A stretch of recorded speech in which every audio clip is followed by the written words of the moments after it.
250 gram வெண்டைக்காயை கழுவி ஈரம் போக உலர்த்தி கட் பண்ணி எடுத்துக்கலாம்.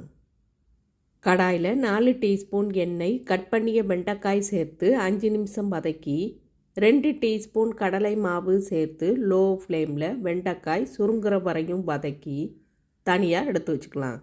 மிக்ஸி ஜாரில் 1 கையளவு கொத்தமல்லி இலை, 1 டீஸ்பூன் கொத்தமல்லி விதை, 3/4 டீஸ்பூன் சோம்பு, 2 பச்சை மிளகாய், 1 துண்டு இஞ்சி, 2 பல் பூண்டு சேர்த்து அரைத்து எடுத்துக்கலாம். அதே கடாயில் 5 டீஸ்பூன் எண்ணெய், 1 டீஸ்பூன் கடுகு சேர்த்து கடுகு பொரிஞ்சதும் 1 டீஸ்பூன் ஜீரகம், அரைத்த விழுது சேர்த்து மிக்ஸ் பண்ணி தேவையான அளவு உப்பு, சிறிதளவு தண்ணி சேர்த்து எண்ணெய் பிரிஞ்சு வர்ற வரையும் வதக்கி 1/4 டீஸ்பூன் மஞ்சள் தூள், ரெடி பண்ணிய வெண்டைக்காயை சேர்த்து 5 நிமிஷம் வதக்கி எடுத்துக்கலாம். மசாலா மல்லி வெண்டைக்காய் ரெடி.